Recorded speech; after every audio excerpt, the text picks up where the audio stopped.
Pavilion restoration project is completed. The project began in December 2023 and cost approximately EC $550,000. The ambitious restoration stemmed from discussions with former Minister for Sports, Honorable Ron Redhead. Recognizing the historical and cultural significance of the park, the NLA rallied behind this initiative to bring life to the park once again. A ribbon-cutting ceremony was held on Tuesday to commemorate a significant investment in the sporting facility. General Manager of the National Lotteries Authority, Cindy Henry, hopes the restoration will bring added sporting activities for the surrounding communities. At Carifta, youth players of the lottery games contributed $300,000 to facilitate Carifta, and to the tune of $1.7 million to resurface the tracks at the Kirani James Stadium.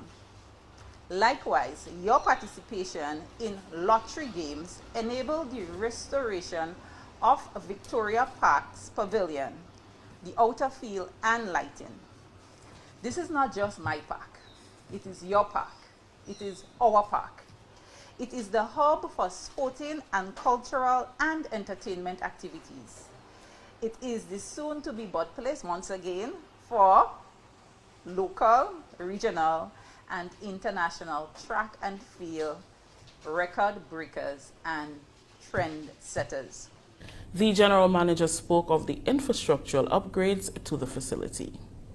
The restoration activities included structural rehabilitation of the roof upstairs and downstairs, replacement of bathroom, toilet, and changing room facilities with the addition of lockers, restoration and addition of office area, tuck shop, official studio, security booth, storerooms, replacement of all windows and all doors, repairs and installation of entry gates, construction of concrete walkway around the pavilion and with railings at the entrance, installation of chip stone and heightened retaining walls to prevent historic flooding, fencing of the entire field, rewiring, redoing the plumbing, rectifying sewer issue, tile work, painting, and other works.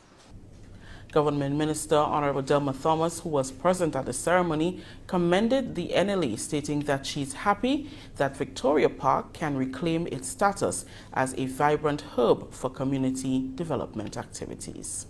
As a St. Andrew girl too, how happy I am to be part of this ribbon cutting ceremony this morning to signal the refurbishment of this very important playground for the people of St. Andrew and by extension Grenada.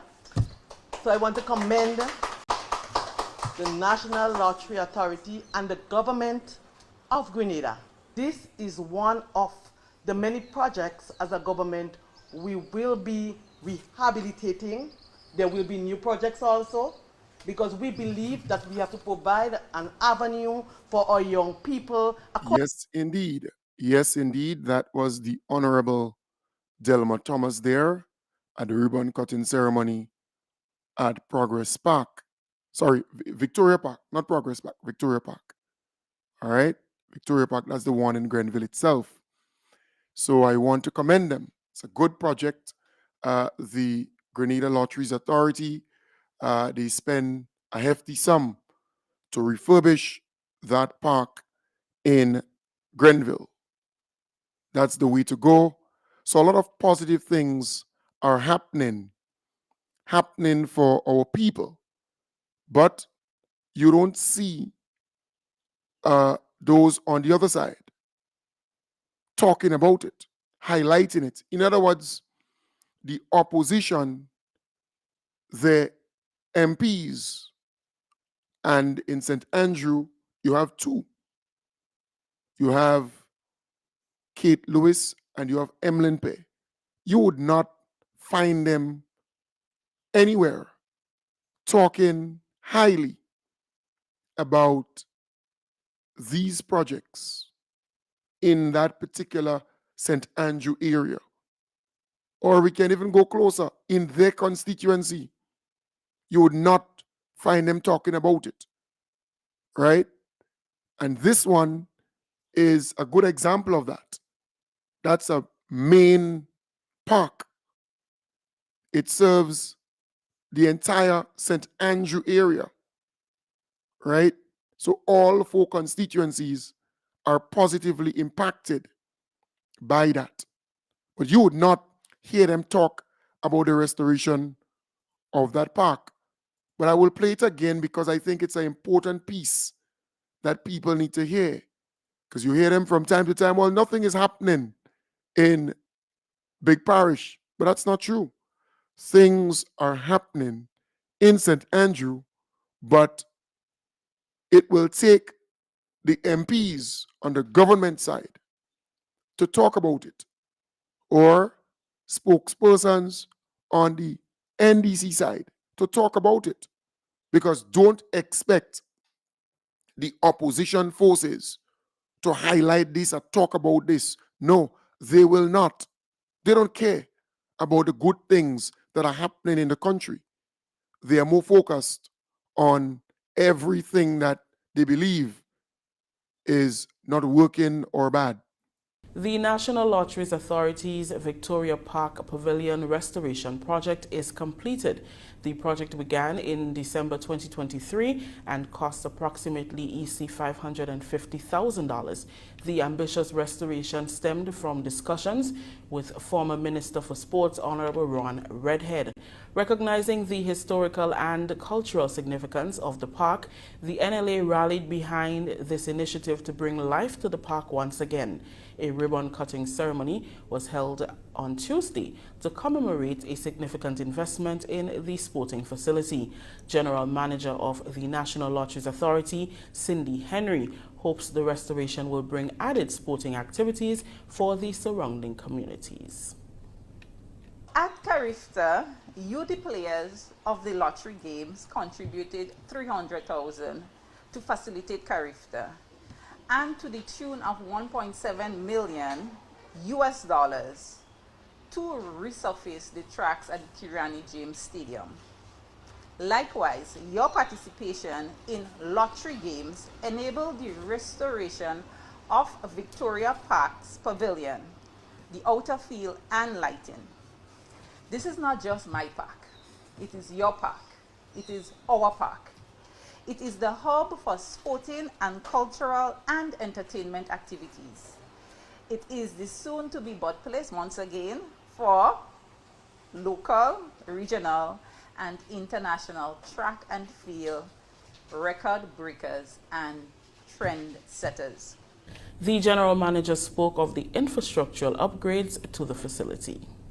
The restoration activities included structural rehabilitation of the roof upstairs and downstairs, replacement of bathroom, toilet, and changing room facilities with the addition of lockers, restoration and addition of office area, tuck shop, official studio, security booth, storerooms, replacement of all windows and all doors, repairs and installation of entry gates, construction of concrete walkway around the pavilion and with railings at the entrance, installation of chip stone and heightened retaining walls to prevent historic flooding, fencing of the entire field, rewiring, redoing the plumbing, rectifying sewer issue, tile work, painting, and other works.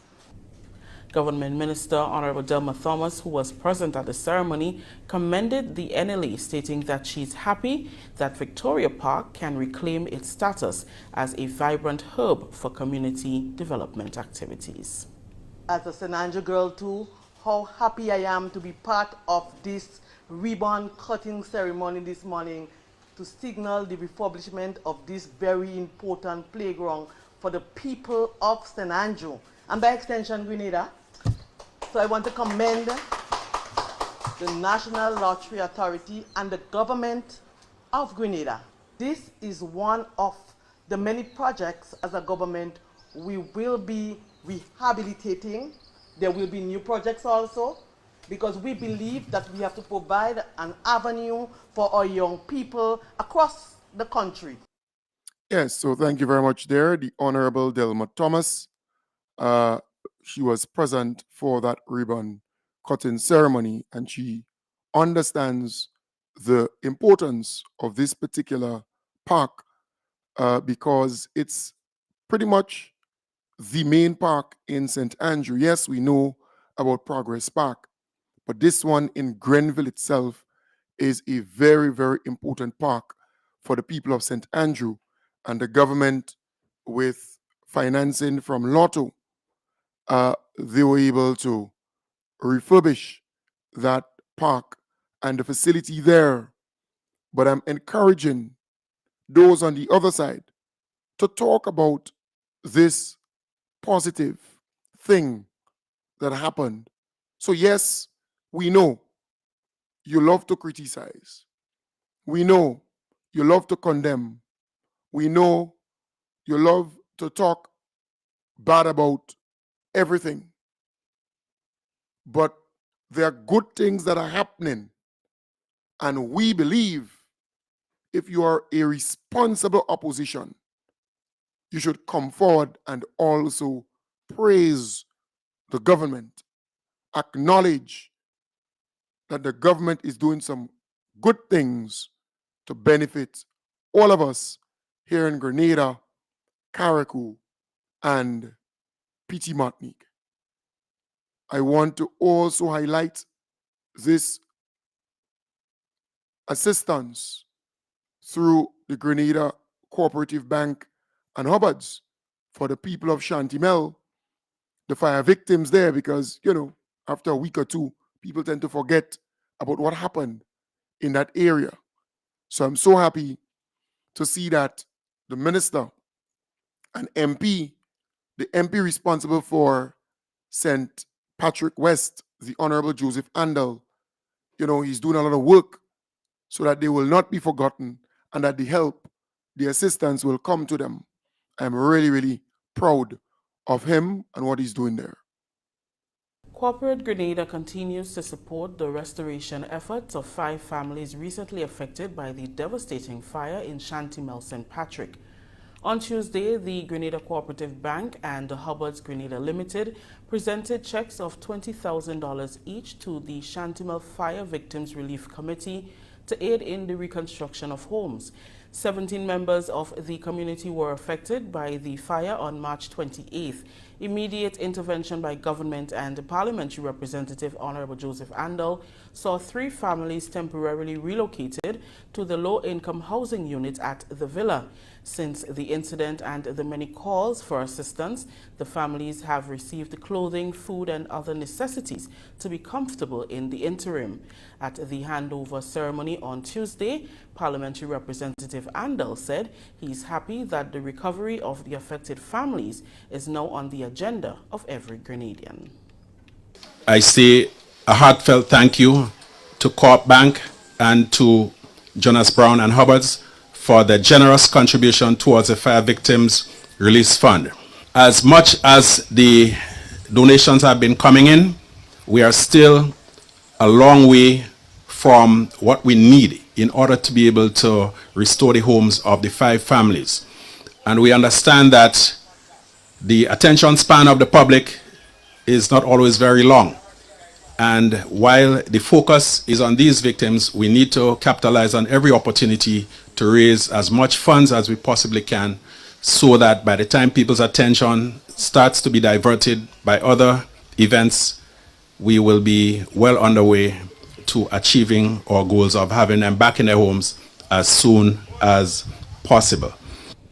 Executive Manager of Finance and Wealth Management at Coop Bank, Dr. Aaron Logie, made an appeal for more businesses to get on board to expedite the reconstruction and recovery process. It's an important opportunity for us to be here today and to make a contribution, not to restore in its entirety, because with a fire, there are some things, even though you rebuild, you're never able to get back. There are many valuable items that you cannot put a dollar value to.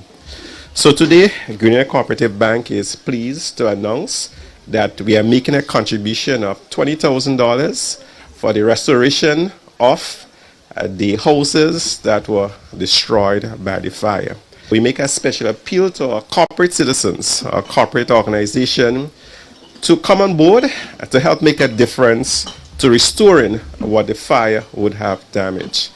Hubbard's representative Wayne James said the donation will cover appliances and building supplies for the families. As we take our corporate responsibility very seriously, we then contacted one of our partners, our new suppliers, that is, which is we are now the sole supplier of a new type of cement into Grenada, which is called Argo Cement. And I'm sure you seen it somewhere around in Chantimel, because it is sold by Eli Postel and other partners. And we contacted them, and again, in reaching out to them, they said, yes, go ahead, right? And we are grateful for them as well in partnering with us in such a noble venture, right? And today I'm here on behalf of Hubbard's and the management of staff and our partner Argo Cement to pledge a contribution of $20,000 in the form of building materials,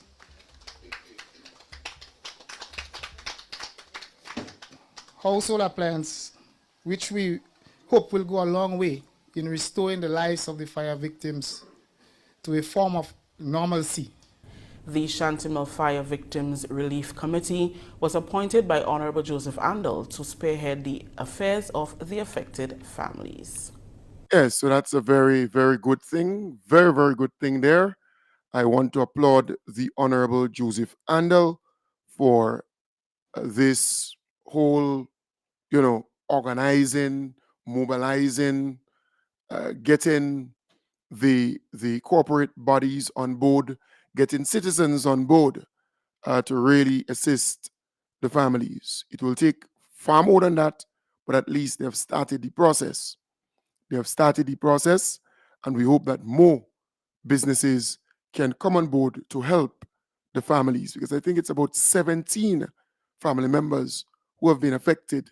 It's a number of houses that were actually destroyed by fire. So we urge corporate Grenada and anybody out there who can assist in any way possible, please assist them. All right? Again, I say to you, the folks on the opposition side, don't just oppose because you're called opposition. All right? There are good things that are happening in the country. You must come forward and applaud that too. Talk about it too. I want to again go back to the question of why. Why the NNP continues to attack the people in the diaspora like that. What have you done to the NNP that they hate you so much? Because every meeting the NNP has, they will take some time to attack the people in the diaspora, our Grenadian brothers and sisters who are living in the United States, Canada, the United Kingdom, Europe on a whole, throughout the Caribbean. They're considered to be Grenadians living in the diaspora. But all of a sudden, I remember in 1999, come all the way up to 2008, the NNP used to embrace the folks out there. They saw them as important then. A lot of Grenadians would come back home and vote for NNP and support NNP in many different ways. But all of a sudden, they get to dislike the people in the diaspora. Why? Why are you so bitter when it comes to people who decide, well, they go in, excuse me, to greener pastures, work hard, take care of their family, support their friends, and so on? Nothing is wrong with that. Keith Mitchell went to greener pastures, and a lot of them who are part of NNP, they went to Canada, they went to England, they went to America, they worked, they save up, they build their homes, houses, a house, they buy car. I mean, what's wrong with that? So you hear Keith Mitchell speaking, attacking, in my belief, the folks in the diaspora with the Chinese houses, the low-income houses. Guarantee and all kind of stuff, and claiming that if you need guarantee, the government will help. Well, the government will go guarantee for everybody. That don't make any sense. So why you doing it in the first place? If you provide a guarantee, give them the damn house on time. What's the point? So that's another tomfoolery. So here again, the poor man has to suffer. Because you know what will happen? You check it out. When the time comes, and these houses are getting weak, you're going to see some people, some might be living in London, some might be in New York, in Miami, and they will buy the houses and rent it out. While the poor people in the real Caribbean people will not be able to get what is there by their December. That is the kind of government that you have in this country, my friends, and we have to realize.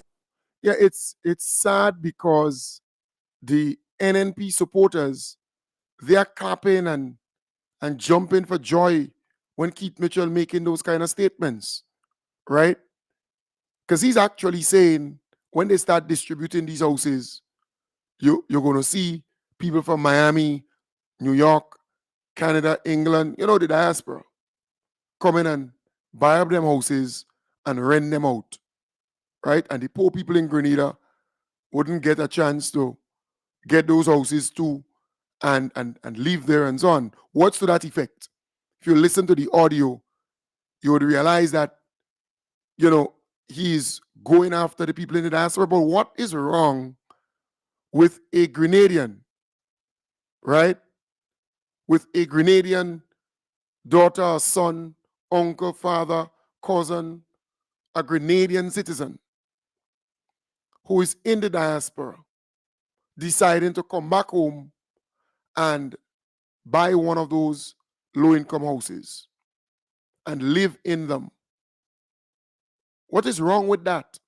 What is wrong with our Grenadian brothers and sisters in the diaspora investing in their country? Look at the amount of things that they do for Grenada and for our people. Come on. They send remittances back home, money, millions and millions and millions of dollars every year, barrels of foodstuff, clothes, just name it. They come, they build homes, houses right here, creating employment, creating job opportunities. They start little businesses right here. I don't know what the NNP has against the people in the diaspora. I don't know what they're afraid. What the people in the diaspora, they wake up now and they are more involved in what is happening in the country. So you're afraid because they know what is good healthcare, they know what is good education, they know what is good agriculture, they know when a government cares and invested in their people, they know what is good leadership, they know what is a good team of men and women. Or you're afraid, you're scared. Because every time they go on a platform, the NNP will attack the people in the diaspora. Why? So what if a Grenadian living in the diaspora decides to come back home and buy a low-income house in one of those Chinese housing schemes? What's wrong with that? What's wrong with that? It's sad because I think the people in the diaspora, they supported over the many years the NNP in many different ways. And nothing is wrong with that. They supported the NNP, they supported the government, they support Grenada.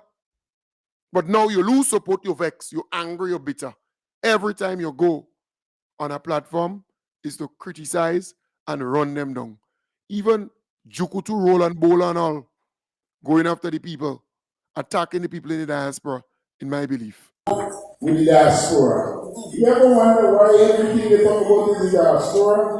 Why they always flying away? Big conferences, meetings, fete, every time. Fete in London, fete in Canada, fete in New York, fete in Florida, everywhere. Because they are expecting these people to come back here, get registered, and just like they gave them free plane tickets for independence, they will get free plane tickets to come back for election. But remember, you could imagine that. So this guy is claiming that people in the diaspora got free plane tickets to come to Grenada for independence celebrations. This is far from the truth. This is a blatant lie. It is a lie from the pit of hell. Our Grenadian brothers and sisters came back to Grenada to celebrate our Golden Jubilee, our 50th independence, with their own money. They spend their own money on their flights to come back to Grenada. What is wrong with the NNP? Right? And look at the amount of people who came and they spend money in the economy. Things were really busy and bustling. Come on. You could imagine that? And he's then saying, well, it's the same thing they would do. Come the election, they would give free plane tickets to people in the diaspora or Grenadian brothers and sisters to come back home to vote. Our people will do so with their own money. Oh, there's a heightened level of patriotism. They don't have to depend on any government to give any money for any plane ticket. But boy, I tell you, it's amazing. You know, you listen to this guy and you just like you want to vomit. With the diaspora. You ever wonder why everything they talk about is the diaspora? Why they always flying away? Big conferences, meetings, fete, every time. Fete in London, fete in Canada, fete in New York, fete in Florida, everywhere. Because they are expecting these people to come back here, get registered, and just like they gave them free plane tickets for independence, they will get free plane tickets to come back for election. But remember, there are laws that govern the electoral process. And the law is clear.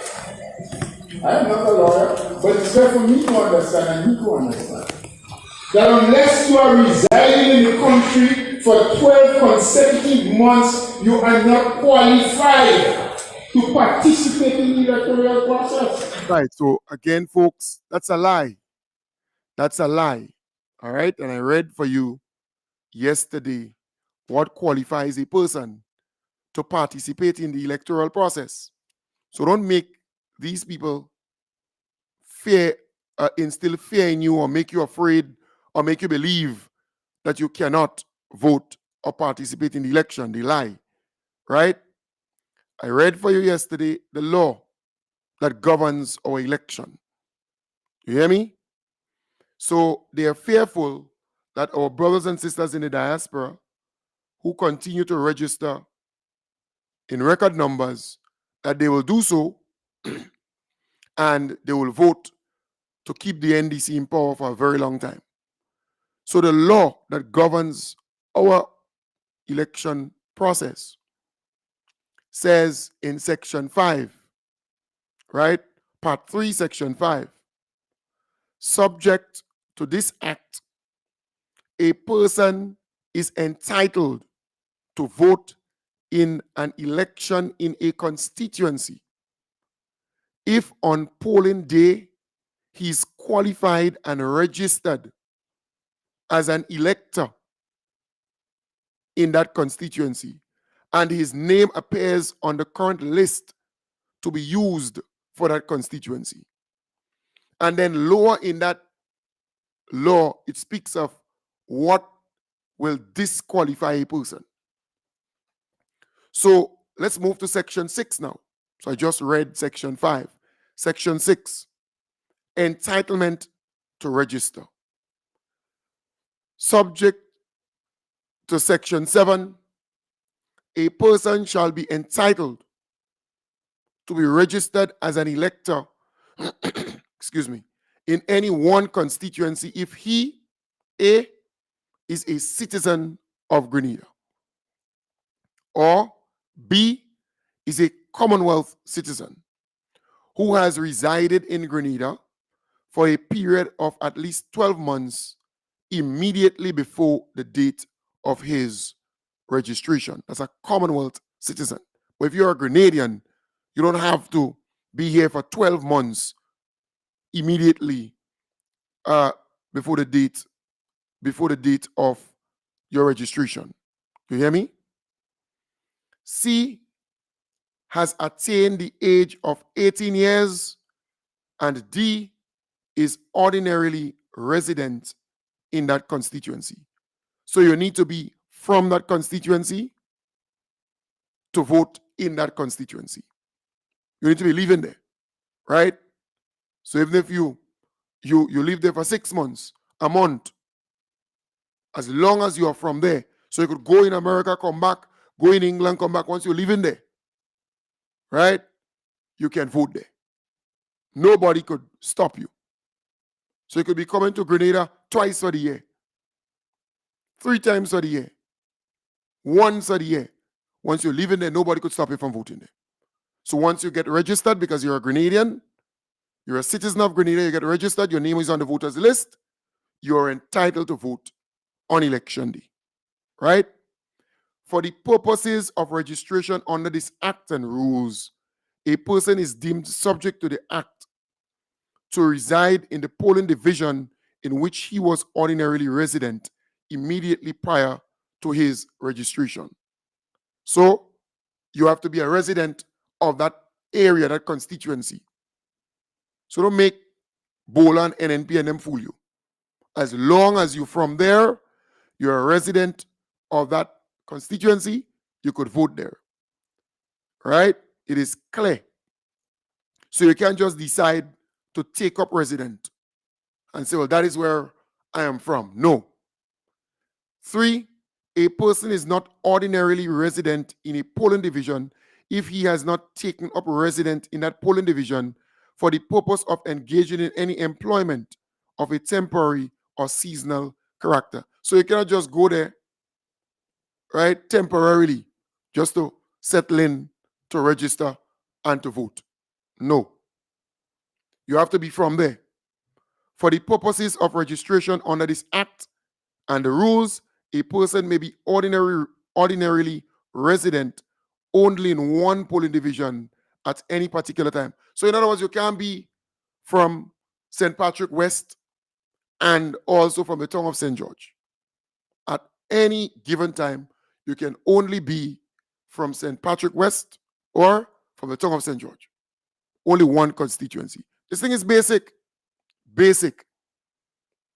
And it speaks to what will disqualify a person from being able to register or to vote. No person shall be entitled to register as an elector in any constituency who has been sentenced by a court in any part of the Commonwealth to death or to imprisonment for a term exceeding 12 months and has not either suffered the punishment as may have been substituted by a competent authority unless he received a free pardon. B, is a person adjudged to be of unsound mind by a qualified medical practitioner. C, has been detained as a criminal lunatic under the law in force in the state. And D, is disqualified for registration as an elector by any law enforced in the state relating to offenses connected with elections. For the purposes of section 7(1)(a) neither pardon nor any punishment imposed by a court in any part of the Commonwealth not involving actual imprisonment will operate to disqualify a person for entitlement to be registered as an elector. So don't worry them. What Roland Bowler talking there is mess, is tata, stupidness.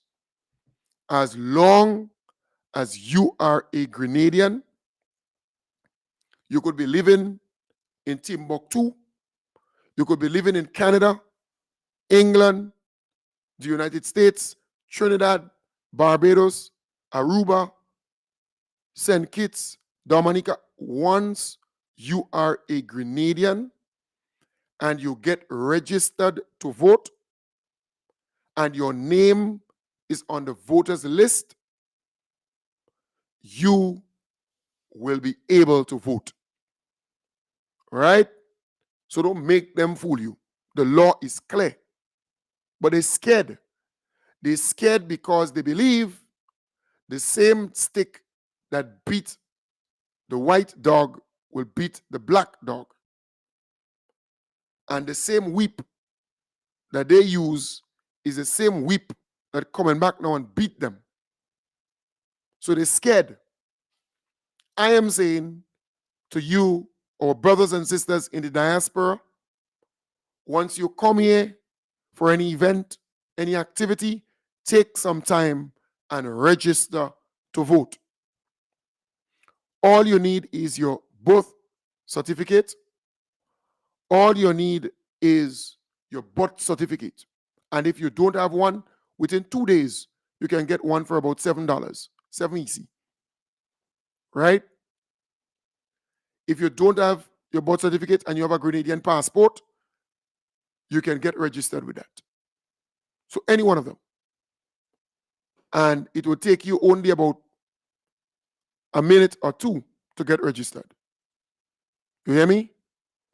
So they can't fool you. All you need to do once you come to Grenada, do that. Register. Register so you can vote, you can participate in the electoral process. They can't stop you. All right? So let's keep doing that. The numbers are impressive so far, but we need more people to do that. All right? So I want to wish you all the best. Take good care. Have a fantastic day, a wonderful day. Don't forget, I have the tickets still. I have tickets, a lot of tickets. In fact, the tickets have not started going out yet. People gave commitments. There are 1 or 2 people who gave commitments. But I will tell you the actual number so you can buy up your tickets early. It's 50 easy. If you're not able to come to the event, the 10th anniversary, sponsor some tickets. Buy some tickets. All right? Just as a form of appreciation. So, folks, take good care and have a wonderful day. I'll be back with you tonight in the hub starting from 8 in the PM.